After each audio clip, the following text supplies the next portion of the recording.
So please give a warm welcome to our first speaker, Denyse.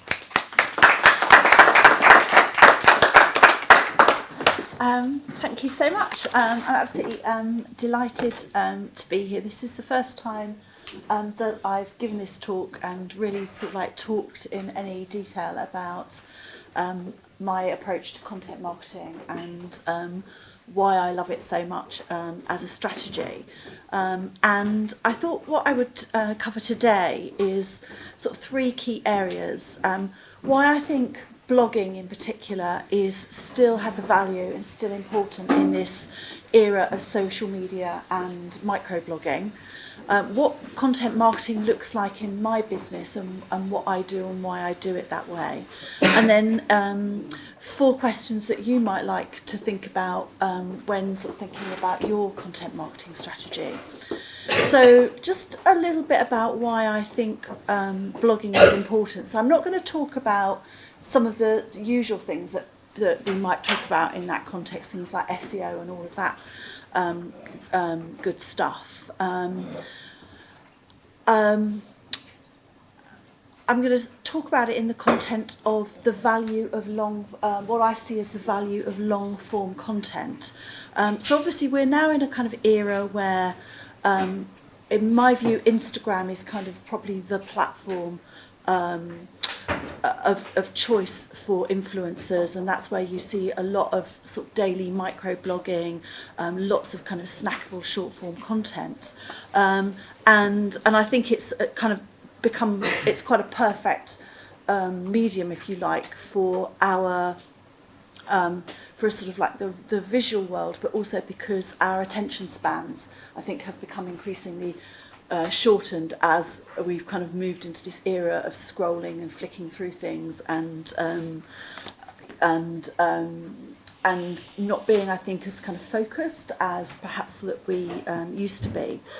And it's something that I kind of have wondered about and worried about, where is all of this going, and particularly when there was a lot of talk about the sort of age of reading was over, that books were a thing of the past, bookshops were dead, the rise of the e-reader and the e-book, and certainly sales for those products were very high. They're still high. But what I've been very heartened to see as somebody who absolutely loves reading and loves reading books in particular, is that sales of books are on the increase, that independent bookshops in particular are on the rise, and there's lots of sort of like things like literary festivals and events around books and reading. And I think it's also in terms of the long-term content world. I think a similar things happened with newspapers and magazines. I think they got very I suppose clickbait, really, a lot of the stuff that's out there. But as we've kind of moved into this much more unsettled, volatile world that we have, I think that what we've seen is a rise in quality newspapers and current affairs magazines and so on, and that what people want is really good information from trustworthy sources. And so I think that's why we're seeing that membership of a lot of the kind of newspapers and magazines, the sort of subscription model that they've got, revenues are really, really increasing. And something like The Guardian, which I kind of view as being like a massive, great big blog, really, more than I do a newspaper now, is now making a profit, an operating profit, where it'd been loss-making for years. And so I think that there has been very much a movement back towards long-form content. And I think, we've had so much going on in the such an extraordinary news agenda going on in the world, with things like Brexit, Trump, terrorist attacks, Grenfell Tower, so on and so forth, that people are looking for a more intelligent take on what's going on in the world, and a more kind of more thoughtful perspective.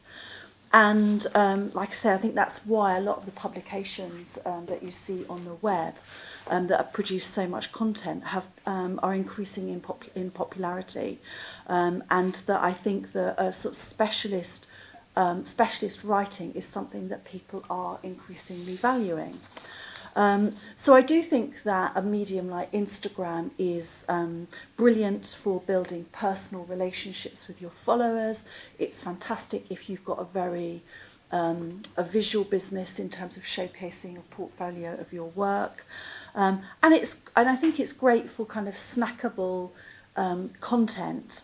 But I don't think that those mediums can replace the the value of long form content, and I suppose I read quite a lot of blogs, and I read a lot of newspapers and magazines online, and I'm really kind of interested in how they use the platform that they've built to really give a focus in a particular area. So with the example of the Guardian, they've gone really all in on the climate crisis, and a lot of their editorial content is around that. And then a completely different business that I've come across, a content consultancy, what they've done, they're called The Homepage, and they've created a lifestyle blog. They're kind of very renowned, well-known journalists, and they've created a blog that showcases their writing. It showcases the network of people that they've worked with, who they know, and so on and so forth, and created a really kind of interesting magazine content that has a value in its own right, as well as showcasing exactly what they can do as a content creation agency as well. So I suppose I'm coming from a perspective where I think I've been blogging now for 5 years. When I first started blogging, a business coach that I know was like, what are you doing that for? It's a complete waste of time. Blogging's dead. You're spending your time on something that has no purpose. And I was just like, well, I love writing, so I'm just gonna carry on doing it and just ignore what you've got to say about it. But I think that if you sort of look at that kind of broader context, there is a desire for long form content. And just a few stats that I sort of picked out when I was researching for this. So on WordPress, 70 million new blog posts are written every month, which I just thought was absolutely astounding. It's estimated that 75% of internet users read blogs on a regular basis, and that content marketing is now a $300 million, not $300, $300 million industry, which I thought was really quite, billion dollar industry. So I thought that was quite extraordinary. And I just wondered who here reads blogs regularly as part of what you do. So probably about 75% of us do. So that's never lied. That's good to know. Just ask a question. When you say a blog, what do you mean?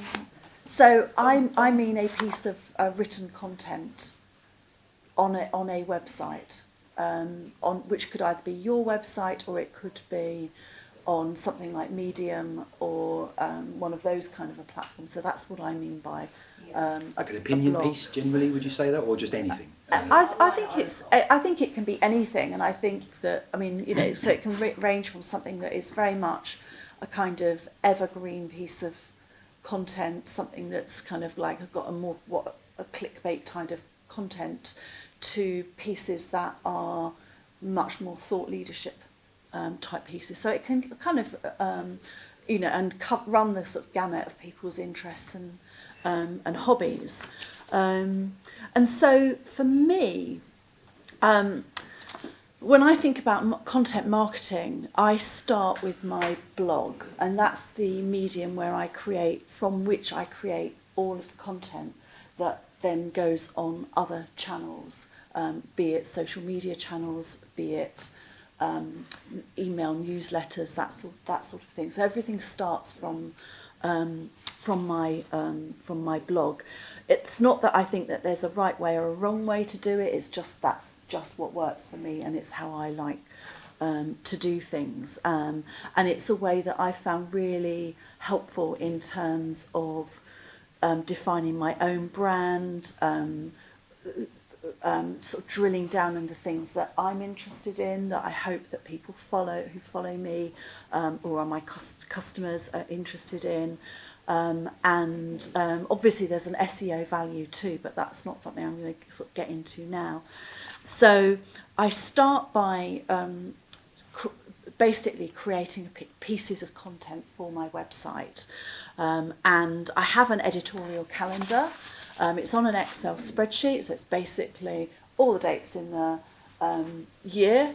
And then I kind of have broad themes through the year that I will write about. So we're coming up to Christmas, so I will write things related to Christmas, so that might be relating to business, to marketing.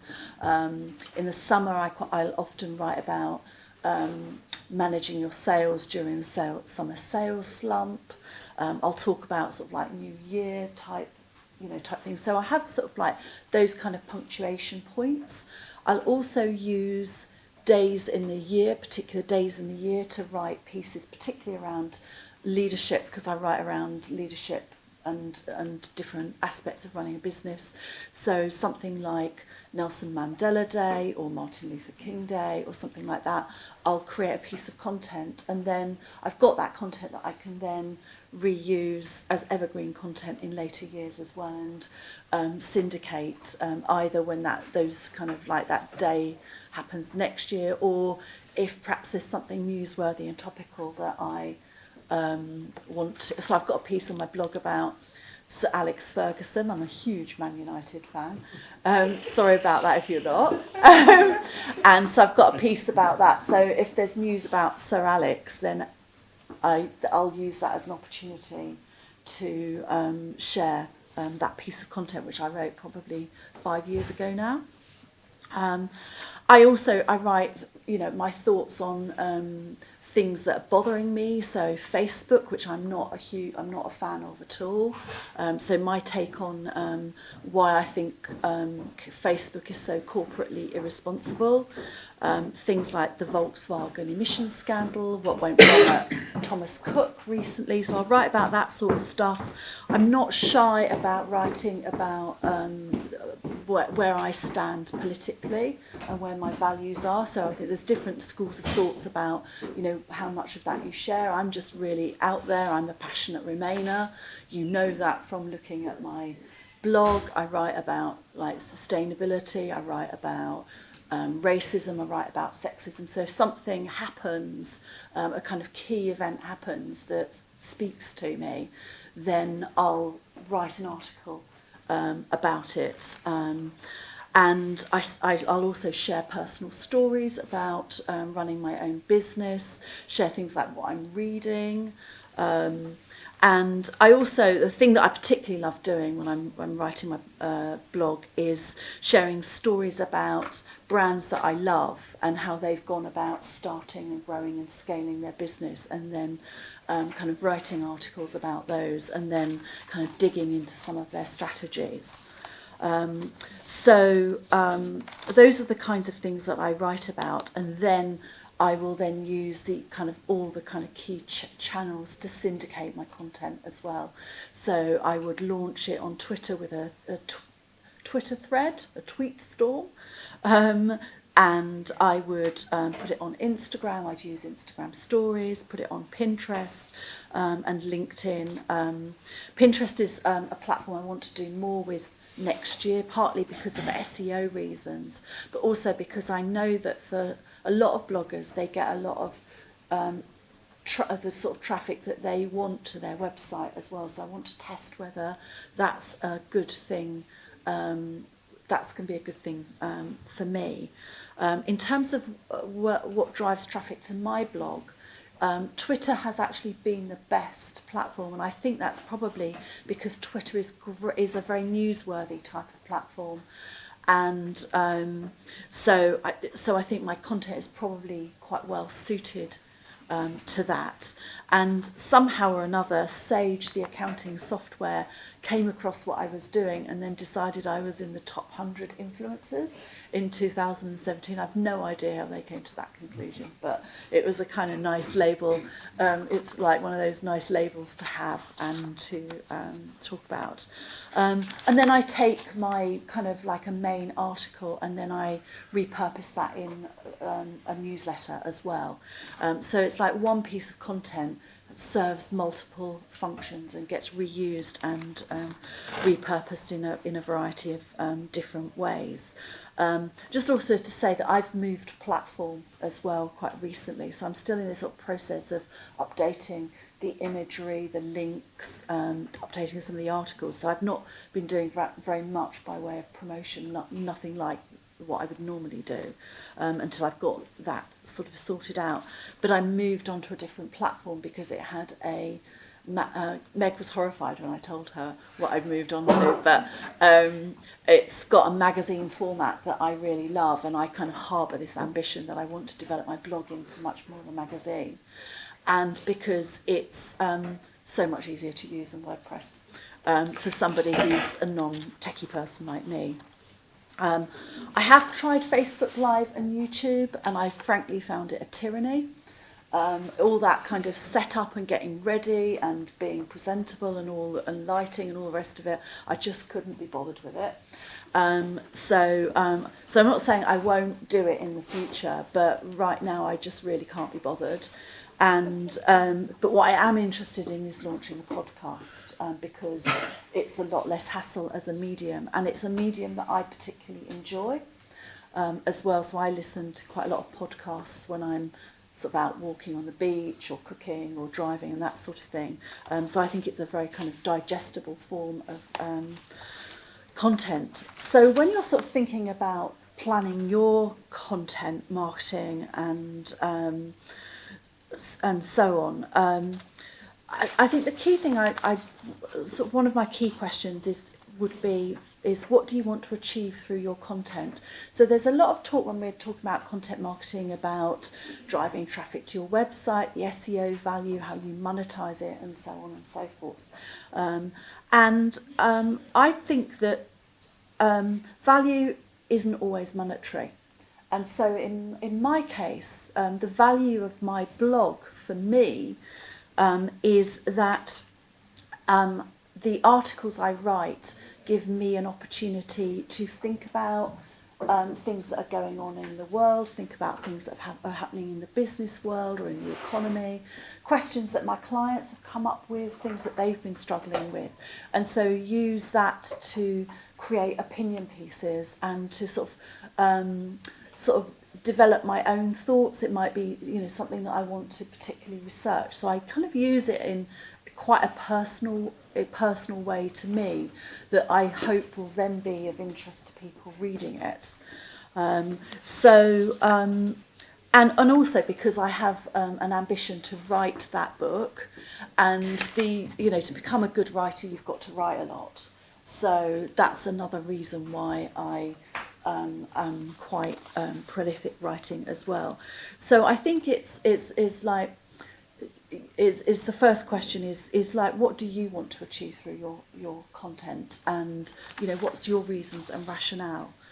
From one of the things that I've noticed is that from reading a lot of other people's blogs, I don't know whether you've noticed this as well, is that people write a lot for themselves, and they write about their kind of particular passions and interests, so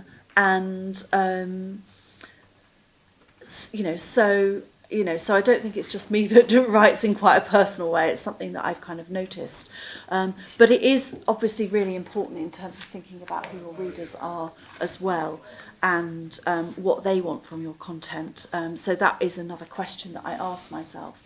And one of the things that I like to do, and I've noticed other people doing as well, is to do some sort of annual reader survey to get some sort of feedback about what I've been sharing, what people think, and what people would like as well. So I think that's a kind of really useful thing to do. And then really it's a question of what's the best form of content for your business. So we've got, I am of the view that most businesses need a form of rich content to kind of demonstrate their expertise, their sort of thought leadership, also for the whole kind of SEO value and as well, which can be written, audio or visual. And you know, I think that written content is important because it is one of the primary ways that we absorb information. But other forms of content have grown exponentially in the sort of podcast and particularly world and video as well. And so I think what we're going to see is a kind of balance between the different ecosystems going forward, and it's just really a question of choosing the form of content if that you most enjoy doing, because I think content marketing needs to be regular, and if you don't actually especially enjoy the medium, it's very hard to keep something up on a kind of consistent and regular basis. For me, it's written content, and it's because I just think it's, for me personally, it's so easy to repurpose that content in the ways that I've talked about previously, and kind of recycle and cut and paste everything. And then the sort of final part of thinking about content marketing is what I would call your ignition strategy. Because for me, writing content for my blog is the easy part. It's the work syndicating it and sharing it and getting it out into the world that is the bit that actually I find the hardest and I find the most time consuming. And so it's kind of being clear about which are the channels that you want to put your time and effort into. And I take the very simple view, it's the channels that you most enjoy, and that you get the most value from, because those are the channels that you're going to want to spend time on. So I actually quite like Twitter. So I spend quite a reasonable amount of Twitter because it's where I get access to news that I might not come across any other way. So that's hence why I use Twitter a lot.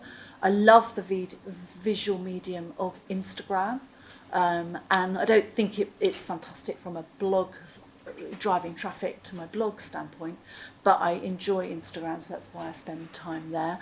I haven't been a huge fan of LinkedIn, which is why it's not a platform I've particularly enjoyed, so I haven't spent a huge amount of time there. And I've got no time whatsoever for Facebook, so I spend as little time as I possibly can. So it's very kind of personal, which is maybe not necessarily what you might expect to hear, because if I was to read an article on this topic, I think you might have sort of like different messages. So it's like, if you're going to put time and effort into creating a content strategy, then it's thinking about how are you going to get traffic, how are you going to get eyes on your traffic, and what are the different routes that you use. So I've a real passion for writing my blog. I hope that that's come through, and I hope that if you've been wondering about content marketing, that kind of my sort of like love and passion for my content creation has perhaps sparked a sort of like ignited a little spark in you, that that you want to sort of go off and investigate starting some form of content marketing, or being more consistent with it than perhaps you've been, or just ploughing your own furrow with what it is that you're doing currently. So that's me and my take on content marketing.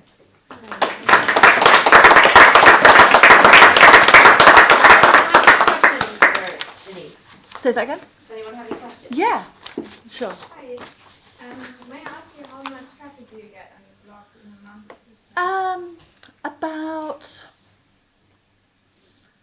About 1,500 a month, something like that. Yeah. Is that an audience that you monetize directly, or is it just a way of kind of sort of accessing clients, or I haven't, demonstrating thought leadership in the space? I much more use it for thought leadership. In terms of monetizing it, my plan is initially to use it for as an Amazon affiliate, and for like books that I recommend and so on and so forth.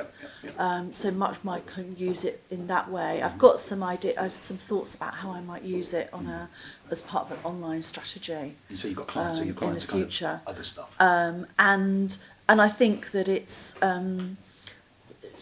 clients have come through it, or as a result of it. Yeah. Was there another question? Is there an optimal size? How many words would you normally put into a book? So? I write what I feel like writing. I think that's probably come over. I think the general view is that long sort of serious thought leadership pieces are kind of where it's at, which would be something that would be about 1,800 words, which is, a lot of, hell of a lot of writing. But I just, from what I know and understand about how Google works, I just think it's about creating a good, well-written pieces of content, and and if that's a short piece of content because a few words will say what needs to be said, great. If it's something you want to explore in a much deeper piece, then do it. I've forgotten how much I really enjoy podcasts. Actually, you saying, Okay. especially when I was travelling, it's Yeah. really nice if you've sore eyes or whatever, Yeah. from reading all day or whatever on our computer. It's really nice just to listen. Yeah. So, if I was looking for someone's podcast, would I Google podcast on? Because to me, it's like an online radio type Yeah. thing, Yeah. And what type of software do you use to get a podcast, and how do you post it onto where you want to? I think, in terms of podcasts, things like a lot of magazines, newspapers, like BBC and so on and so forth, you will find lots of podcasts there. You can also search on, say, Apple about, if you're interested in a particular topic, it will tell you what their top podcasts are. Recommendation as well. So